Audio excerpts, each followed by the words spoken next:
आशा करता हूं आप सब बहुत अच्छे होंगे। मेरा नाम है सिद्धांत अग्निहोत्री। स्टडी ग्लोस पे आपका बहुत बहुत स्वागत है। दोस्तों, भारतीयों को रेस्क्यू किया जाना है दोस्तों, लेकिन वो थाईलैंड और म्यांमार के बॉर्डर पे फंसे हुए हैं। तो दोस्तों, आज हम बात करेंगे, बहुत इंपॉर्टेंट, टाइम्स ऑफ इंडिया का बहुत ही अच्छा आर्टिकल है। लेकिन उससे पहले हमारा ये शानदार कोर्स 200 रुपये का, ये साइंस का कोर्स है जो वनडे एग्जाम्स में पूछी जाती है। 1000 MCQ फॉर साइंस आपकी पूरी मुट्ठी में हो जाएगी। आपको डाउनलोड करें, वेबसाइट विजिट करें। जिन्होंने 10,000 MCQ का कोर्स लिया है उनको ये कोर्स लेने की ज़रूरत नहीं है। तो 200 भारतीय जो हैं वो इस समय फंसे हुए हैं। ठीक है, कहाँ पे? जिनको के पार्क से फ्री किया गया, रेड मारी थी बेसिकली भारत ने। मैंने ये लेक्चर पहले भी ये टॉपिक जो है वो कवर किया है कि किस तरीके से भारतीयों को फंसाया जाता है, उसके बाद वो ले जाते हैं म्यांमार। वहां पे म्यांमार, कंबोडिया, लाओस मारा पीटा जाता है। आपको पता है, तुमको बोलेंगे टेलीग्राम ग्रुप या कैसे भी ऑनलाइन से कि यार इतना इतना पैसा तुमको देंगे, आ जाओ हमारे साथ काम करो। तुम चले जाओगे, तुम्हारा पासपोर्ट छीन लेंगे, तुमको बंद कर देंगे कमरे में और तुमको मारेंगे, पीटेंगे, खाना नहीं देंगे और बोलेंगे साइबर फ्रॉड कर, वरना यहीं पे गाड़ दूंगा तुमको। ये हालात है। तो जब बहुत ज्यादा ये हुआ, भारतीय सरकार ने भी इस पर आपत्ति जताई, तो म्यांमार ने क्रैकडाउन करना शुरू किया और इन क्रैकडाउन में रेड मारी बहुत जगह। बहुत सारे भारतीय, पाकिस्तानी, एशियंस, काफी लोग मिले। ठीक है। तो जो के पार्क है ये साइबर क्राइम के लिए ही माना जाता है ना। म्यांमार के मेवाड़ी रीजन में ये आपको मिलेगा, जो माओ सेतोंग। अब दे आर स्टैंडर्ड इन माओ सेतोंग कह रहा हूं, माय सॉत। ये जो थाईलैंड में बेसिकली बॉर्डर शेयर करता है म्यांमार से, यहां पे 200 इंडियन जो है वो फंसे हुए हैं और बोल रहे कि भैया हमारी क्या गलती है, प्लीज रिपैट्रिएट करिए हमको। अब थाईलैंड तो ठीक है, थाईलैंड तो भैया भारत के लिए तो वीजा फ्री भी कर दिया है, कोई दिक्कत नहीं। 4.5 घंटे की फ्लाइट, डायरेक्ट फ्लाइट चल रही है यहाँ से। बहुत सारे, मलेशिया हो गया, मालदीव्स हो गया, थाईलैंड हो गया, इन्होंने तो अपने आपको वीजा फ्री कर दिया ना टूरिज्म की वजह से। तो बहुत सारे भारतीय जो है वो थाईलैंड जा रहे हैं, लेकिन यहाँ पे अब इंडियंस फंसे हुए हैं। अब डेफिनेटली इनको निकाल लिया जाएगा। बड़ी मुसीबत तो है ही है भाई। ये सबसे ज्यादा ट्रोमैटिक होता है कि आपने सब चीज सही कर दी, क्योंकि इनको डर भी है कि कहीं हमको वापस ना भेज दिया जाए। कहीं अगर हमको वापस भेज दिया हम तो बर्बाद हो जाएंगे, मर जाएंगे हम उस नर्क में दोबारा नहीं जाना चाहते, क्योंकि इनको जो है यही साइबर फ्रॉड में लगाया जाता है। ठीक है। अब इंडियन अथॉरिटी जो है वो लगातार थाईलैंड के साथ बात कर रही है कि इनके मतलब जल्दी से जल्दी इनको भेजा जाए। तो चाइना, थाईलैंड और म्यांमार का एक जॉइंट ऑपरेशन था। स्कैम सेंटर्स पर रेड मारी गई, मल्टीपल सस्पेक्ट्स को डिटेन किया गया। इंडियन एम्बेसी जो यंगून में है, उन्होंने बताया कि 2000 इंडियंस को अभी तक छुड़ाया जा चुका है। 200 को अभी फिलहाल हाल फिलहाल में रेस्क्यू किया गया है। 18 फरवरी को 3 इंडियंस दे एस्केप्ड, उन्होंने स्कैम सेंटर से बच के आ गए, यंगून आए और अब वो भी वेट कर रहे। 200 एक तरीके से 203 हो गई है कि जल्दी से जल्दी रिपैट्रिएट करें। अब जैसे मान लीजिए आपको मैसेज आया, तो आप इंडिया से जाओगे, सबसे पहले दुबई आपको ले जाता है ट्रेनिंग के लिए, फिर आप इंडिया आओगे, फिर आपको इन देशों में ले जाया जाता है, म्यांमार, लाओस, थाईलैंड, कंबोडिया। और यहाँ पे स्कैम सेंटर चलते हैं। जो आपके साथ स्कैम होते हैं ना, हो सकता है वो थाईलैंड से चल रहा हो, और अगर आप नहीं करोगे, जैसे कुछ इंडियंस मना करते हैं, तो उनको मारा जाता है, पीटा जाता है, उनको टॉर्चर किया जाता है। ये हिसाब किताब है। तो विक्टिम्स जो है, हाई पेइंग जॉब्स की, बहुत पैसा मिलेगा, इतना पैसा मिलेगा कि क्या ही बताएं। ठीक है। तो हाई पेइंग जॉब्स के लिए इनको रिक्रूट किया जाता है और उसके बाद दे आर ट्रैप्ड। अब ये किसको टारगेट करते हैं? इंडियंस को कम करते हैं, ज्यादातर यूरोपियंस और अमेरिकन को करते हैं। ठीक है। वहां पे ऑनलाइन फ्रॉड बहुत चलता है। कैसे करते हैं? फेक सोशल मीडिया प्रोफाइल सबसे पहले क्रिएट की जाती है, इंस्टाग्राम इमेजेस, आपको लगेगा ही नहीं कि ये फेक है। बहुत सारे इंडियंस इसमें फंस जाते हैं। स्क्रिप्टेड कन्वर्सेशंस की जाती है ताकि ट्रस्ट जो है वो बिल्ड कराया जा सके कि कोई बात नहीं, हम इन्वेस्टमेंट भी देख लीजिए, हमारी पूरी कंपनी का प्रोफाइल, हमारे इन्वेस्टमेंट देख लीजिए, हम आप पे भी इन्वेस्ट करेंगे। फेक प्लेटफॉर्म बनाए जाते हैं।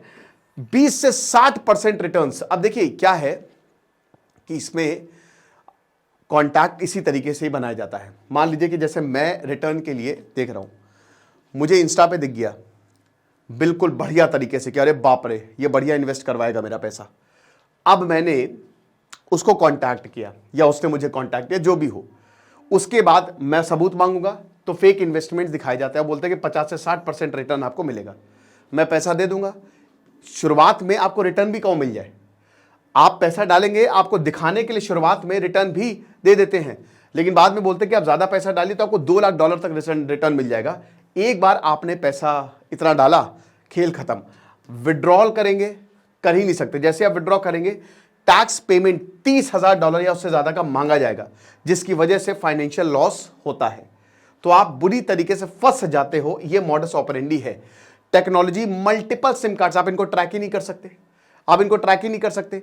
और चाइनीज हैंडलर्स, ये जो चाइना के फ्यूजिटिव्स हैं, ये 2020 में जब चाइना ने क्रैकडाउन किया था, भागे थे चाइना के, और यही लोग जो है इस पूरी की पूरी कार्टेल को चलाते हैं, ठीक है ना। अब म्यांमार बॉर्डर गार्ड फोर्स ने, बीजीएफ ने, अभी जो भी रेस्क्यूड इंडिविजुअल्स हैं उनको गार्ड कर रहे हैं। भाई जिम्मेदारी तो इन्हीं की है। और आपको बता दूं कि ये इंडियंस यहां पे फंसे हुए हैं, एक बार क्लियरेंस मिल जाए तो इनको भेज देंगे। जितनी देर तक ये इनके पास रहेंगे, इनका भी खर्चा बढ़ेगा, इनकी भी मुसीबतें बढ़ेंगी, क्योंकि इनके देश के तो हैं नहीं, तो जाहिर सी बात है ये लोग बहुत जल्द आ पाएंगे। अब जैसा कि हमने बताया कि जो $1 बिलियन क्रिमिनल नेटवर्क है, ये चाइनीज चला रहे हैं, वही जो भागे थे। United nation human rights office बताता है कि सैकड़ों हजारों लोग जो हैं, जो कि साउथ ईस्ट एशिया से आते हैं, इन क्राइम सिंडिकेट्स की पकड़ में हैं। इनको बंदी बना के रखा गया है। थाई सरकार कह रही है कि ये लगभग इस पूरे क्राइम सिंडिकेट की वजह से 1.8 से 2 मिलियन डेली स्कैम्स होते हैं, ठीक है ना। मतलब अच्छा खासा हमको लॉस होता है, 1.8 से 2 मिलियन डॉलर तक हमको लॉस होता है, और टोटल लॉस 1.2 बिलियन डॉलर का है, लगभग 42 बिलियन बाहत का है, और सिर्फ ये एक साल के अंदर अंदर हुआ है। तो 1.2 बिलियन डॉलर, आप समझ रहे हो, लगभग 9,000 करोड़ के आसपास का लॉस हुआ है यहां पे, 10,000 करोड़ के आसपास का, ठीक है ना। तो इतना ज्यादा पैसा जो है वो गया है। अब सबसे बड़ी बात यह है कि जो लोग हैं वो कहां से आते हैं। देखिए, 15 गुजरात से हैं, 20 राजस्थान से, 5 आंध्र प्रदेश से, 2 तेलंगाना से, और बाकी पंजाब, यूपी, बिहार, हरियाणा, कर्नाटक से। तेलंगाना के रेसिडेंट मधुकर रेड्डी बताते हैं कि मुझे तो टेलीग्राम मैसेज आया था और मुझे वही बोला कि 18 दिसंबर 2023 को माय सौत में पहुंचा, और उसके बाद मुझे फिर म्यांमार में बेच दिया गया। आईटी प्रोफेशनल मुंशी प्रकाश, जो कि तेलंगाना से हैं, उनको भी एक फेक ऑस्ट्रेलियन जॉब ऑफर मिला था। बोला कि हाँ, ऑस्ट्रेलिया में है तो जॉब करो, खूब पैसा कमाओ। उसके बाद उनको कंबोडिया ले आए गए, और वहां पे मुझे जबरदस्ती साइबर स्कैम्स में काम करवाया गया। एक बार आपका पासपोर्ट गया, भाई क्या कर सकते हो, आप दूसरे देश में हो। एक बार आप कार में बैठे, फिर कार की स्टीयरिंग उसके पास कहीं पे भी ले जाएगा, और एक बार वो आपको ले गया, खेल खत्म, पासपोर्ट छीन लेगा, तुम घंटा कुछ नहीं उखाड़ सकते, मारता रहेगा, पीटता रहेगा। एक्चुअली क्या है ना, मेन चैलेंज क्या है, ये उन जगहों पे होता है जहां पे लॉलेसनेस है। आपने जमतारा सुना है भाई, भारत में वहां से साइबर क्राइम्स हो रहे हैं, क्योंकि वहां पे पकड़ नहीं है, वो नहीं पुलिस पकड़ पाती। तो जहां पे कानून नहीं है वहां से ये नेटवर्क ऑपरेट होते हैं। अब उनको भी पता है कि भाई कुछ भी नहीं होगा, ऐसी की तैसी हो जाएगी, ये लोग मर जाएंगे लेकिन हमको ढूंढ नहीं पाएंगे, क्योंकि यहां पे किसका सिक्का चलता है, हमारा सिक्का चलता है। यहां पे कोई पुलिस नहीं है, यहां पे कोई फोर्स नहीं है। अब इन लोगों को अगर हम यहां पे लाएंगे तो यहां पे हाथ कोई डाल ही नहीं पाएगा। तो इसीलिए ऐसे एरिया को ही चुना जाता है। करन नेशनल आर्मी KNA और डेमोक्रेटिक करन बुद्धिस्ट आर्मी DKBA अभी ये 7,000 स्कैम सेंटर्स को पकड़ी हुई है। अब देखिए, म्यांमार में एक सिविल वॉर चल रहा है, आपको पता है, ठीक है। उनकी आर्मी और इनके बीच में, आप जो समझ रहे हो, रिबेल्स हैं और आर्मी है, तो सैंडविच्ड है, और इनके बीच में जो है वही सैंडविच्ड, जो ये बहुत सारे लोग जो कि विक्टिम्स है वो फंसे हुए हैं। अब 7,000 स्कैम सेंटर चला रहे हैं, यानी कि इन स्कैम सेंटर्स से अच्छा खासा पैसा इनको आता है। रिबेल्स कैसे चल रहे हैं, ये स्कैम से 2 नंबर की कमाई जो हो रही है ना, अब ये बिल्कुल भी नहीं चाहेंगे कि ये यहां पे आ जाए, राइट, बिल्कुल भी ये नहीं चाहेंगे। उसके बाद वही जैसे लॉलेसनेस है, बिल्कुल है ही नहीं, एकदम कानून यहां पे है ही नहीं।